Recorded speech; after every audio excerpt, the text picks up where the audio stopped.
Here's a look at the new tomato trellises that we built. Just PVC, 5 posts with a center support for the lower and lean method. It's gone through, put zip ties up here so you can actually swing it and move it.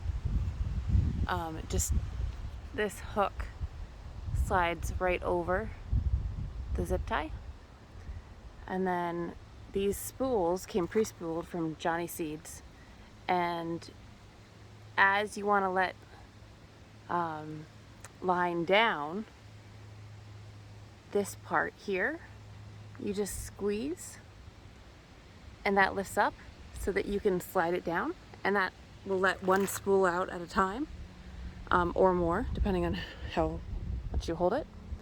And then you've got these tomato clips down here, little fasteners, that just have these pinches here that slide in and click in together, and then they pinch right on the string, and so it won't move on the line. And you don't want to put them below an actual fruiting stem. You want to make sure that you're doing it on a regular leaf stem. Sorry, the focus keeps going in and out. I have to clean up the old items. The line here that we had for the stakes. You notice I've pruned the whole bottom here up until the bottom fruit. And then once these fruit go by, get ripe, we pick them, we harvest them, then we'll trim up above that also. And then we'll continue to trim the suckers. But one recommendation that I saw that I really liked was that you want to leave the top sucker, this guy, until you've put a clip well above that, in case you break off when you're doing the clipping and you break off the main stem, then you have a sucker that can become the main stem. So you don't want to go through and over prune at that stage. So we can look, these did get, you don't see on the leaves, they did get a little burned from the cold spell that we had. So they're recovering nicely though. I think this is over here, this large tomato that we have right now.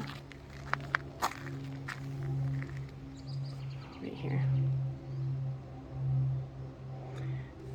So they're much nicer and cleaned up now. If I go over here, you can see the ones that I haven't done yet. Got another couple trellises to build. And over here, you can see I'm waiting to prune them until I actually get them trimmed up. And then, but when I had put them in the bed, I did prune most of the bottom here. There's a sucker coming out from in the ground that I'll get once I get them all straightened up. But these will be the same way. And where they've split at the top,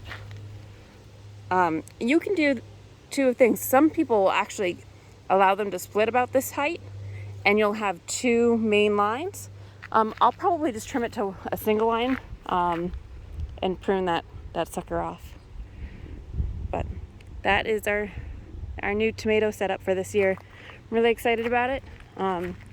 It's pretty cool. So when the tomatoes grow up to the top, we let some line down and we lower it, and then you pick up the clip off of the zip tie and you move it to the next zip tie, and what will happen is the stem where it's rooted will stay rooted, obviously, and it'll just start lying across, kind of make like a wreath,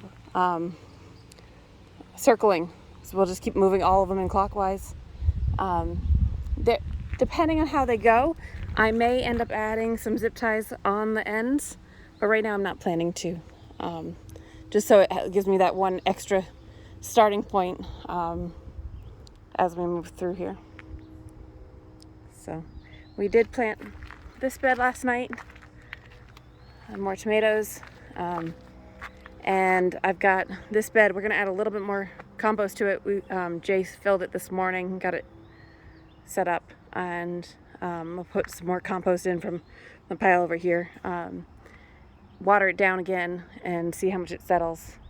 And then I'll probably try to plant that in about a couple hours once it's a little cooler. With most of the last of the tomatoes that I have to plant, I think I'm pretty close.